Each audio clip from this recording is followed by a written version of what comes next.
Well, thank you. And I do have several slides here today, but if you ask me questions and I don't have to use them, that is quite all right. So if you're at my beef night a few months ago, you'll probably see some of these slides again. Last year, we thought it would eventually rain. It does, except for where I'm at, apparently. So we'll go on and talk about this a little bit. If you have any questions, please interrupt me. So how did we get here? Now, this is going to take some real intelligence here, but we haven't had any rain. So, and because of that, we were grossly overstocked and overgrazed, and we didn't give our pastures any rest. So that was kind of the main problem of where we're at today. And then one thing, I'm not going to get too much into it, but this is kind of important, is we're harvesting our grass too low. And this next slide will kind of show why we're harvesting our grass too low. And when I say harvested, everybody thinks, oh, our sickle bar and our mower is too low. Yes, that is way too low. But when we graze that down to the ground, we're also harvesting it way too low by grazing it too low. So here's kind of we have that plant right there. It's up, it's tall. We think the cows need to eat it. And so we cut that thing off, and now it's got to grow back. And so as it grows a little bit, it grows a little bit further, and then finally we're back at mature height. The problem is what's going on underneath the ground. So before we cut it, we have plenty of reserves. Our root system is deep, it's going well. And when we cut it off, it starts to grow back. We're at the third one there. We're going to kind of see it. It's got to use those reserves to get that plant growing back. And then as it gets larger, so right here is where we got into trouble in 2022. And I don't think the pointer works. But right there, that came back, and our root system is actually pretty small because we're using those reserves to get that leaf area back up in that plant and get that plant growing again. The problem was we didn't have any moisture in the top 2 inches of our soil anymore last year, and we lost a lot of pastures, and that's why we're in the problem we are today. But when that plant finally gets grown back up, it'll start putting those reserves back down till we hopefully get back to where we were. The problem is we had that drought right when our root reserves were at its lowest. And so if you look at that, what can we do? If we would put our cutter bar down low and we graze that off at 1 inch, and I know a lot of guys like to cut it off because we cut it lower to the ground, we get more hay, right? And on average, for 1 inch of forage, we get about 400 pounds to the acre. So, that's another third of a bale, right? If we drop that bar another inch. What we're doing, though, is not causing that plant the ability to recover. So basically, rule of thumb for whatever's on top is what's underneath. And so if we raise our cutter bar up, we're leaving that root system longer down there in the moisture for that plant to recover. So that's kind of why we're at where we're at and the problem that we had last summer and this summer for that matter. So questions to ask yourself. When you go out there, and I've walked too many pastures in the last 2 years, what is the extent of the damage? What are your immediate needs? And what are your long-term goals? And I think at this point, we need to be thinking long-term. So minor damage, if you're that lucky, we can just fertilize and forget about it, okay? High cattle prices have kind of helped us not to quit overgrazing this summer. A lot of guys dumped their calves early, so kind of took some of the pressure off those plants. Other thing we can do real quick, we just got some minor damage. I like to do this in prairie fields. It works really well, is add some legumes to it. This is probably the wrong time of the year to be doing that. Do that in February or something. But we can do that to fill in the holes. And then we can use a combination of fertility and weed control to kind of help those pastures recover if we're at the minor damage. Moderate damage, what is our immediate need? Do we need forage now for those cattle? Or do we need hay and we can wait on this piece of land? Okay, so these are questions that we need to ask as we're going forward here. And then can we drill an additional forage in that field? So we're sitting here the 1st of August. If you're like me, the fescues burn up. If you have some native range, it's about time to let it start to rest so it can recover before the winter. If you got some Bermuda, that's great.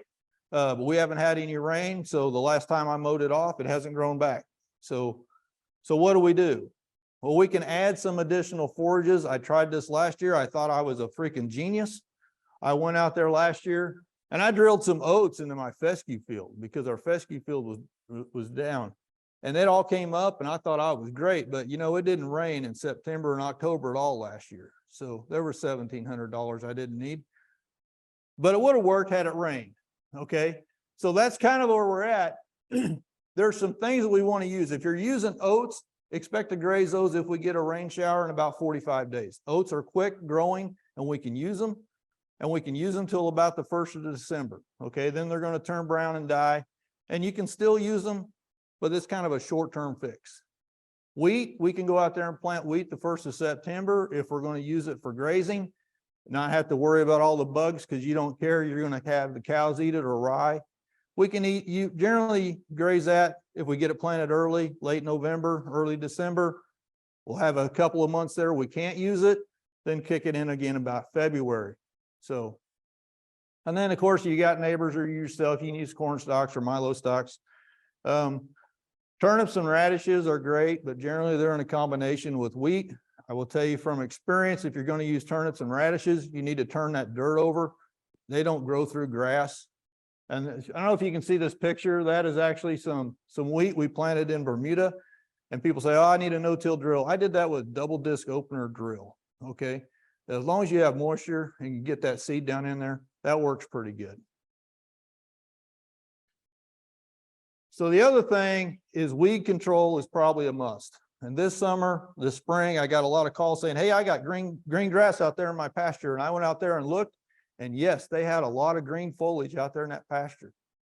It was not grass. Okay. And I learned something about being married over the time. Before I was married and I was single, if I was hungry and I went to McDonald's and I got a Dr. Pepper and some fries, I got the Dr. Pepper and fries. When I got married, I had to learn to share, okay? And I don't like to share food. So I didn't get as many fries and Dr. Pepper as I did. And then I had kids. I didn't get any fries. I got a little bit of Dr. Pepper. Think that back to your pastures, okay? When you have weeds out there, the grass now has to share the nutrients and everything's available. And the more weeds we have out there, the less is available for the plants and they're going hungry. So when I say weed control is a must, if I have to do fertilizer or weed control, I'm doing weed control because if not, the plants have to outcompete the weeds. And we all know weeds will grow faster, kind of like the kids. So I do want to mention this because we talk about planting some other forages, especially this fall for some grazing abilities, okay? I'm not promoting these products. These are just warnings for you guys.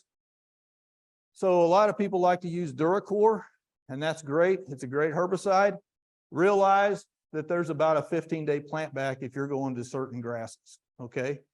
If you're going to sorghum, teff, or crabgrass, there's a 30-day plant back, okay? So remember that if you're going to go with legumes, probably not going to work if you're going to go plant legumes afterwards. All right.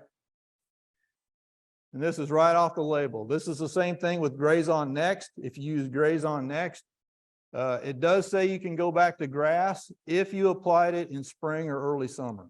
So you kind of do the math on that. There's about a 3 to 4 month plant back if you're going to go back to grasses or some kind of forage like that. On the graze on next. And on the label itself, it says, don't try to go back to legumes at all until you do an assay on that.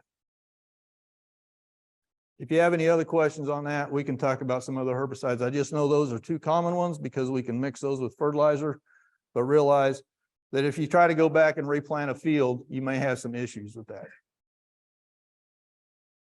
So, and then the other thing we can do is when we have some of those deals, we can just renovate our pasture. And I had a whole series of slides on that. But if you want to talk about renovation, I'm here all day. So we can have some conversations about your operation if you want to. So major damage. If you have some major damage, let's use this to make lemonade out of lemons. Okay. Let's use it to make some positive change. And especially as we come into August, the poverty grass is starting to grow.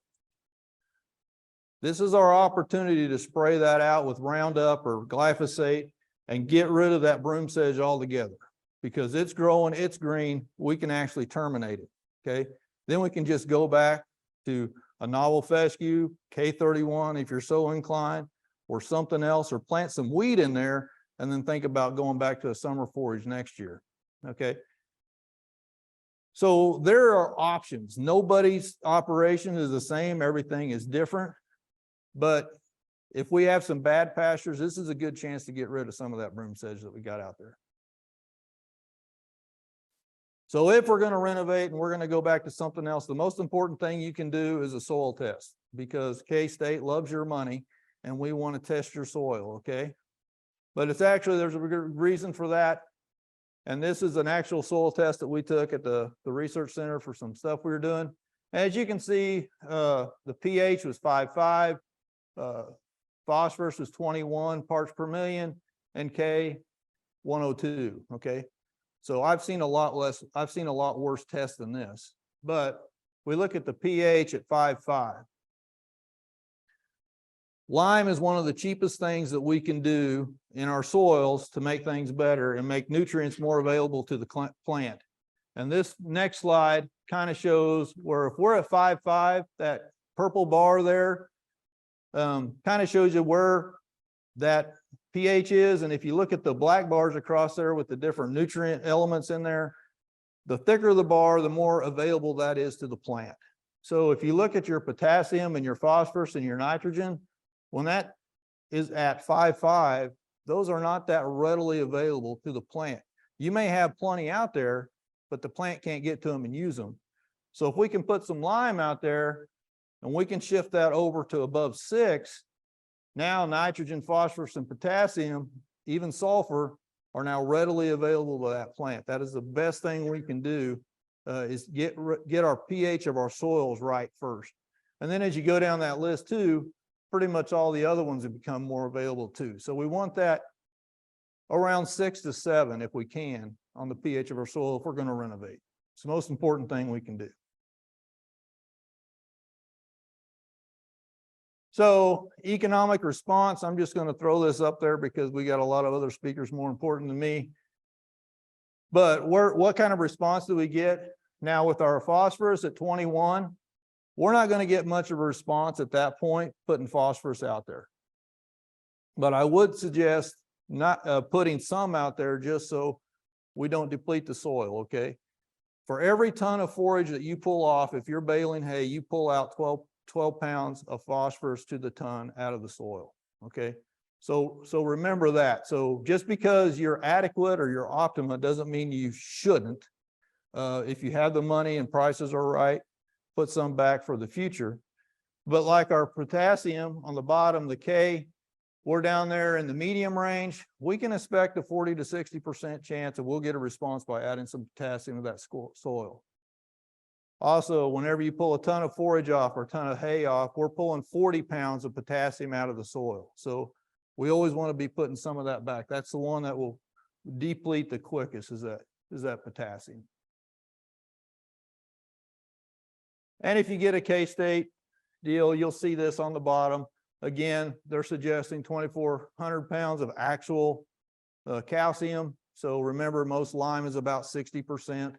So you got to do the math on that. This is for new seedling. We would never put just 20 pounds of nitrogen out there. In fact, I kind of disagree with K-State, and I like to put 40 out there when I'm starting to establish grass. And then for sufficiency, they have 30 for your potassium.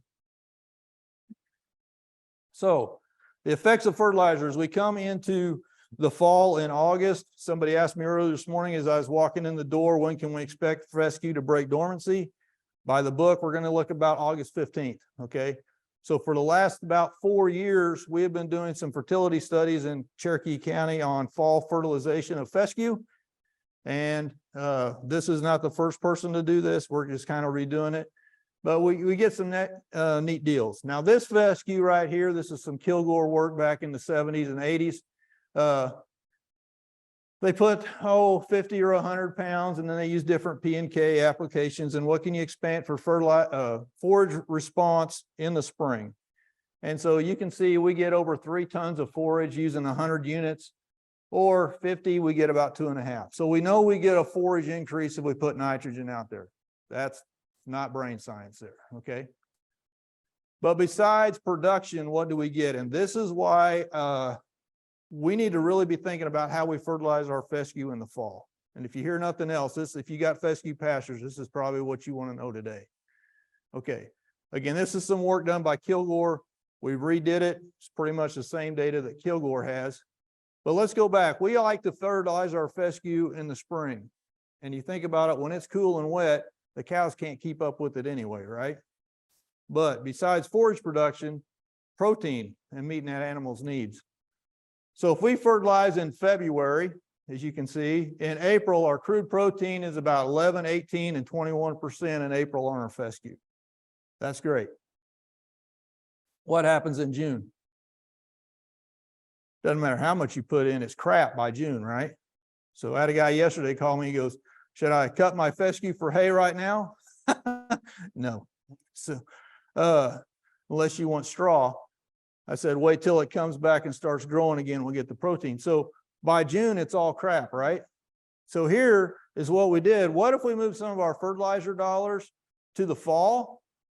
And if we fertilize in August, in October, we have 14 and 16% crude protein. That meets the cow's needs, okay? If it's a lactating cow, it meets their needs. What about December, the same time period later, several months later, we're still at 13 and 14%.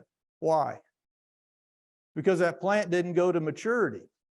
When a fescue plant reaches maturity, it loses 0.5% of protein a day.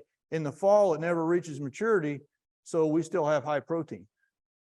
So when we think about this, where should we be putting our fertilizer? In the spring where it outruns the cows anyway, or in the fall where we can get forage growth plus keep our protein and not have to feed protein in the fall, okay?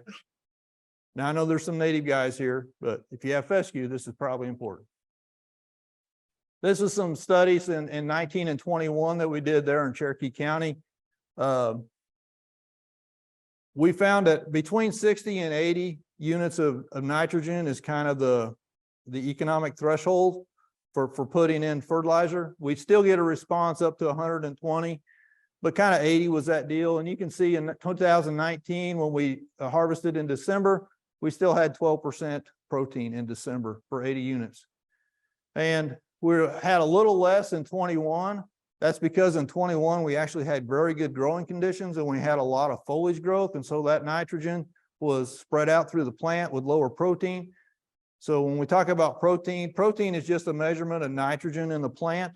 And so when you have more foliage, that's going to be dispersed throughout the plant. So, but it was still decent. And what I like is the TDN, that'd be what, third or fourth column over there, is about 60%. If you would take a hay sample of your hay, most of it would be around 52%. I saw some this year, that's 44% TDN. A lactating cow's requirement's about 62, okay? Dry cow's about 52. So just here, we've almost met that lactating cow's requirements without having to feed it any of that great supplement Jamie Lynn was talking about earlier, okay? Saving ourselves some money. This was our 2021. Now, I will say in 2020, we didn't have a lot of rain after we fertilized it, so we had some really high numbers. But our 60 was almost 14%. But I just wanted to show you this graph. This is a dry cow's requirement. That's that line right there. So any amount of fertilizer that we did surpassed that cow's protein requirements. And by doing 60 units to 80 units, we had over 12% protein. And so the yellow line is the lactating cow's protein requirements. And just by fertilizing our fescue in the fall, we've been able to meet that cow's requirements. So here's kind of a growth curve of grass, of fescue grass, cool season grass.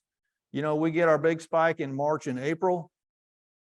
And so we typically would put on most of our fertilizer right here in the late January, early February before we break dormancy. And then we'd put a little bit of it right there. But with what I just showed you of forage production in the fall and not wanting to feed hay and meeting the cow's requirements and not feeding supplement, maybe we kind of change our fertilizer program a little bit. I'm not telling you to do that, but it's something to consider, okay? Now, last year in our program, if I told you already, it did not rain in September and October. And we went on and applied the fertilizer in September. It was about September 17th. No, I think it may have been the 1st of October we put it on. And we didn't see any response. We did see some over 20% protein in the grass. Forage results, as for forage accumulation, we didn't see a whole lot. You couldn't tell the difference between the control and the 120 hardly. But we had over 20% protein in almost all of it except the control. And I thought, well, crap, we lost all that fertilizer. We had a screw up whenever we harvested this spring. You could see that fertilizer did not leave. It was still there, and we could see results. Now we had some screw ups whenever we harvested, so I don't have the numbers of the plots, but we saw the forage accumulation occur in the spring of those plots. So just because we applied in October, I'm telling you, we didn't lose our fertility that we put out there. We saw it in the spring when we finally got some rain. So stockpiling forage, if we're able to section off a part or leave a pasture alone and stockpiling it, that's kind of what we need to do. And then the best thing you can do and most economical thing you can do is strip graze that stuff, okay? Now, this is a Bermuda field. I actually did that on my own place last August. Remember, it was kind of dry. I had a bunch of foxtail and some Bermuda grass in there, and I strip grazed it, and I had 20 acres last me about a month on 60 pair. Well, 60 cows that were calving, because you just give them what they want. You can see how well they harvested off my efficiency was.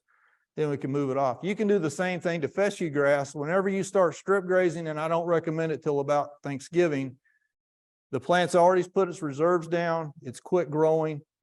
You put it out there, you can graze that down to the ground in the fall after Thanksgiving on fescue. And so, and you got that over 12% protein, you're meeting the cow's needs.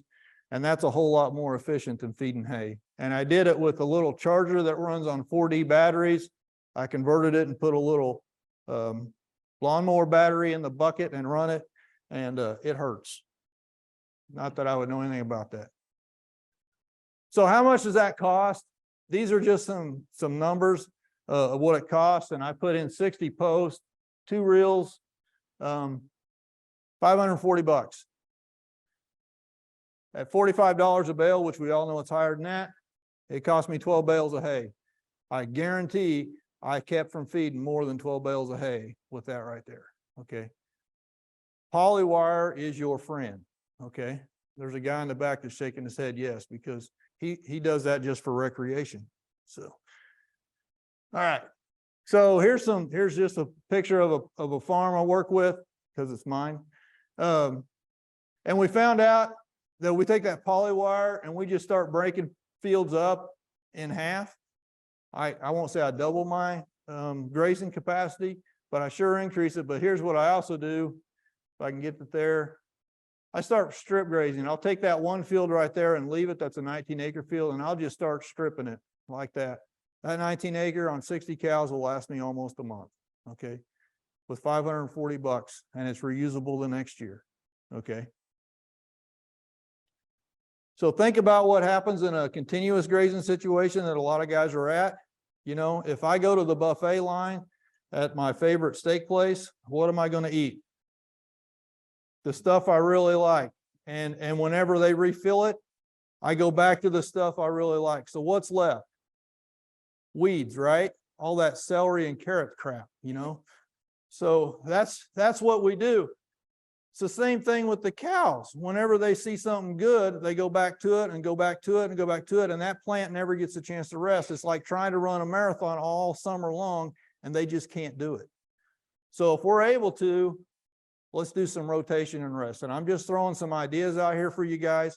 You can take it for whatever you want. You can talk to me later about it. But with polywire and fences, my grandpa thought fences had to be straight.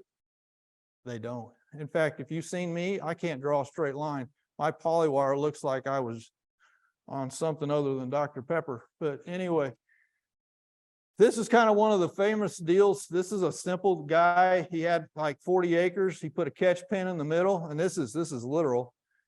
He divided it up into 4 sections and started rotating his cows around it. And I think he had 15 pairs on this 40 acres, maybe a little more.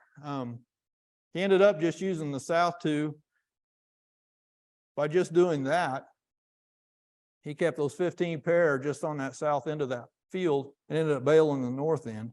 So think how many cows he would have run if he'd have done that. So there's just some simple things we can do. I had some other pictures, but for time, I won't go into them. But just some closing thoughts. And like I said, I'll be around. Please come talk to me afterwards. I ran through this information really quick. Weed control is the #1 priority. Okay, just like eating my McDonald's fries, the weeds are taking your nutrients from the plants that you need. Okay, think about your fertility options that we have, stockpiling forage. Let's plant some other stuff. Oats are real quick. Wheat and rye work really good for kind of some long-term grazing over the winter. Stubble height, please start raising your cutter bar height on your mower. You will see an improvement in grass health. 400 pounds to the acre, raising it 1 inch is not that critical if you get a quicker regrowth on your pasture. We started doing that last year, and my dad goes, man, that grass is coming back awful quick. Well, no crap. We didn't cut its feet out from under it. We left half of it. And it works. Okay. So, and then if we get the chance to rest those pastures. So anyway. That's all I got today. I will take a few questions. Jamie Lynn's probably going to kick me off the stage here pretty quick. So any quick questions real quick before I turn it back over?